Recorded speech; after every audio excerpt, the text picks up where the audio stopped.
Pascal Légitimus, bonjour. Bienvenue au Festival de Comédie de Liège. Bonjour, mes hommages, madame. Merci. Alors, vous êtes un habitué du festival, ce n'est pas la première fois que vous êtes là.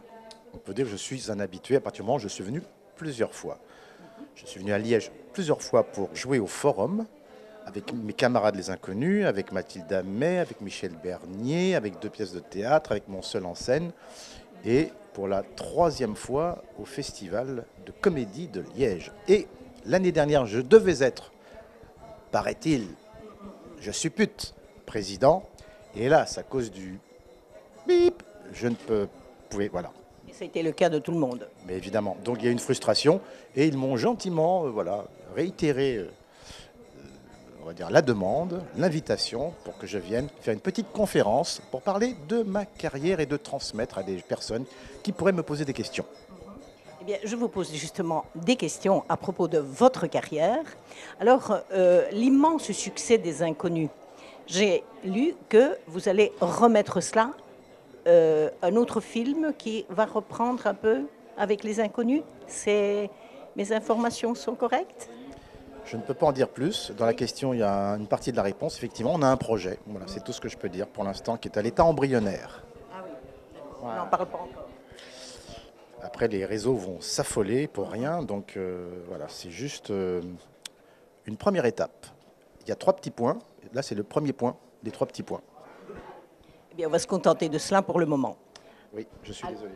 Alors, votre filmographie, on vous a vu dernièrement dans des séries très populaires comme Capitaine Marlowe, Meurtre A.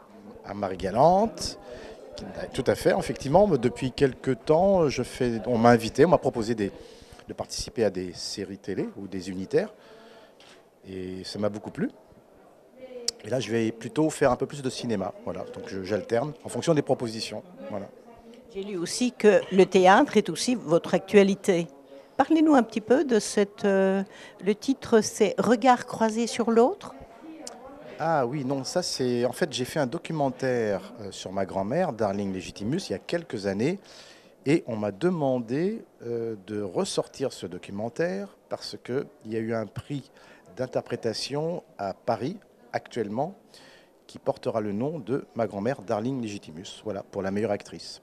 Donc à cette occasion, j'ai donc ressorti ce documentaire de 52 minutes qui relate un peu la vie très très riche et mouvementée de ma grand-mère qui a joué dans Rue Cazenègre en 1983 et qui a eu donc le prix d'interprétation à Venise. Voilà.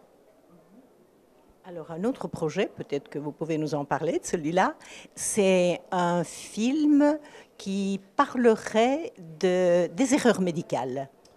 Oui, disons, vous êtes bien renseigné. Effectivement, là j'ai écrit un scénario donc euh, qui s'appelle Marie-Thérèse, donc qui porte bien son nom et qui sera dans le milieu médical.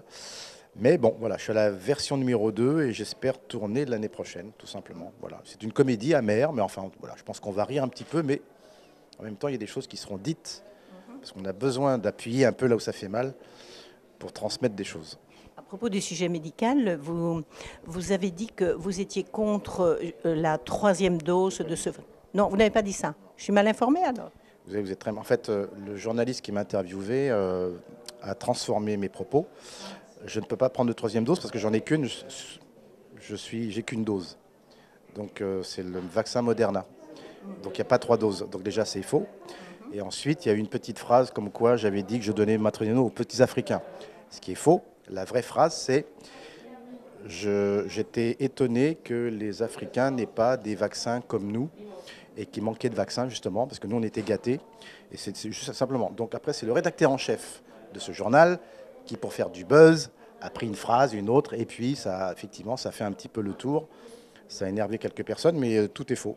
Voilà. Donc des fois, on est un peu tributaire de personnes malfaisantes et malaisées.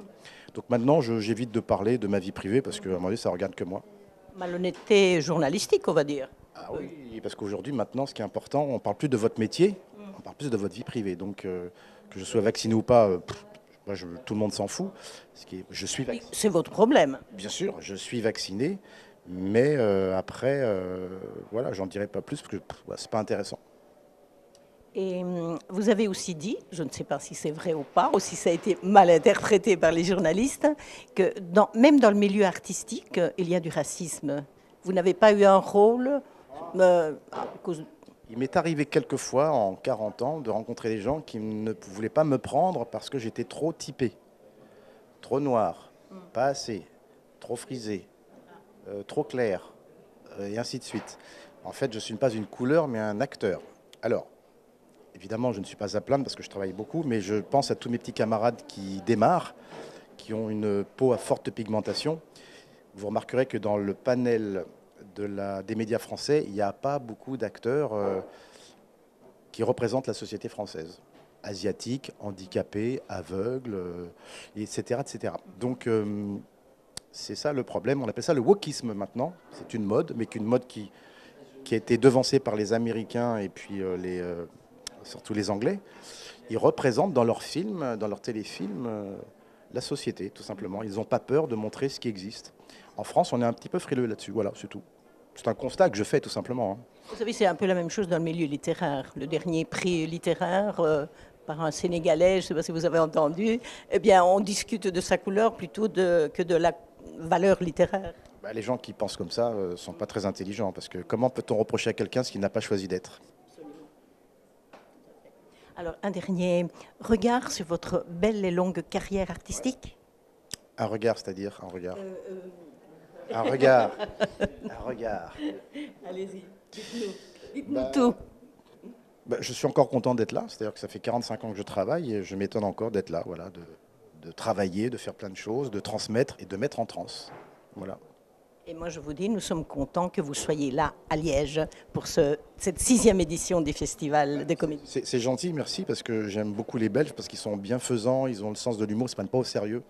Et ça, c'est important. Par les temps qui courent, il faut de la joie, il faut de l'hilarité, il faut de la détente. Et pour moi, vous êtes les champions du monde pour ça, avec les Québécois. C'est pour ça que j'aime bien venir chez vous. Et si vous voulez avoir des nouvelles sur moi, plutôt que de lire des journaux, de la télé, ce qui est bien aussi, il y a Instagram. Voilà. À bientôt, peut-être avant. Merci Pascal Gétimis et à bientôt. Merci, madame.